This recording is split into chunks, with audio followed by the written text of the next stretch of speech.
Assalamualaikum warahmatullahi wabarakatuh. Sebelum mulai pembelajaran, alangkah baiknya kita berdoa sama-sama ya anak-anak ya. Bismillahirrahmanirrahim. Allahumma ghafirli wa liwalidayya warhamhuma kama rabbayani shaghira. Ya Allah, ampunilah dosa-dosaku dan dosa-dosa kedua orang tuaku, dan sayangilah mereka sebagaimana mereka menyayangi aku sewaktu aku masih kecil. Rabbi shrah li sadri wa yassir li amri wahlul 'uqdatam min lisani yafqahul qawli. Rabbana atina fid dunya hasanah fil akhirati hasanah wa qina adzabannar. Alhamdulillahi rabbil alamin. Kali ini kita masuki pembelajaran tema 6, subtema 2, pembelajaran 1 tentang panas dan perpindahannya, perpindahan color di sekitar kita. Nah, ada gambar. Hari ini Siti libur sekolah. Siti dan ibu memasak bersama di dapur. Siti membantu ibu membuat tumis kangkung kesukaannya. Ibu meletakkan wajan di atas kompor, kemudian menyalakan api kompor. Tidak berapa lama ibu menuangkan sedikit minyak goreng ke dalam wajan. Siti diminta menunggu wajan tersebut sampai minyak goreng di dalam wajan itu panas. Tak berapa lama timbul gelombang kecil dalam minyak goreng. Setelah itu Siti tahu bahwa minyak goreng itu cukuplah panas. Perpindahan panas atau color. Tahukah kamu mengapa api kompor dapat memanaskan air dalam panci sehingga sayuran yang ada di dalamnya menjadi panas?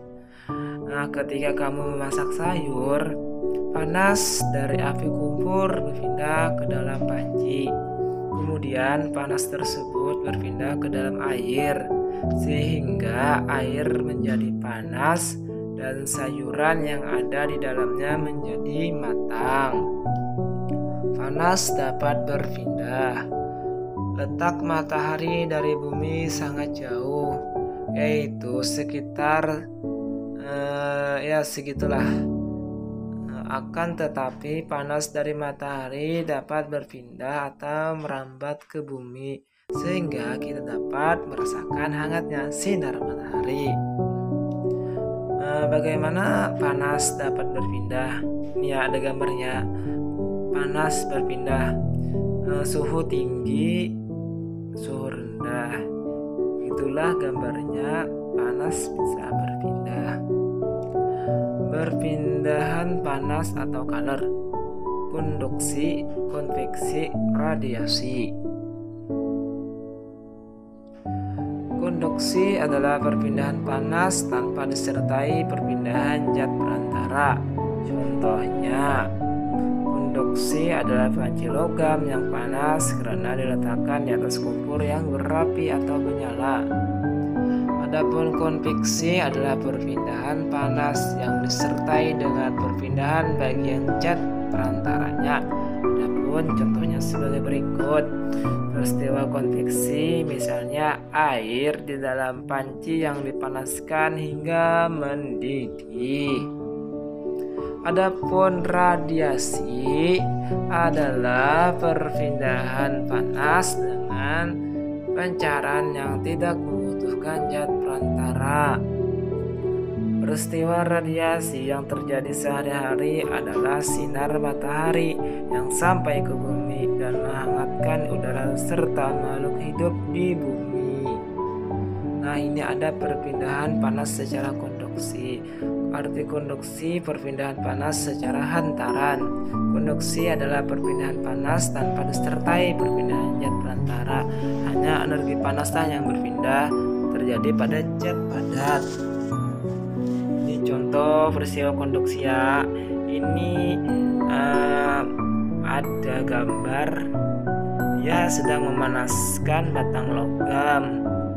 Lama-kelamaan batang logam itu akan merambat ke tangan dia, itu dinamakan konduksi. Ini juga ya peristiwa konduksi itu aliran setrika ini kita colokkan, lama-kelamaan dia akan merambat panas. Yang merambat panasnya itu adalah besi yang di bawah itu dinamakan konduktor ya. Beberapa kopi juga yang mengaduk panas dengan sendok logam. Kelama-kelamaan sendok itu akan terasa panas. Itu peristiwa konduksi ya.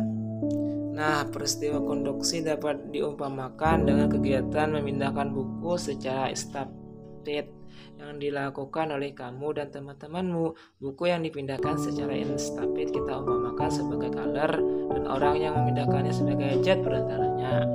Ketika kamu dan teman-temanmu memindahkan buku secara estafet, yang berpindah hanya buku itu saja, sedangkan kamu dan temanmu sebagai perantara tetapi tetap diam di tempat, tidak berpindah. Begitu pula dengan peristiwa konduksi, hanya color yang berpindah, jet perantara tetap. Sekian dulu pembelajarannya anak-anak ya. Wassalamualaikum warahmatullahi wabarakatuh.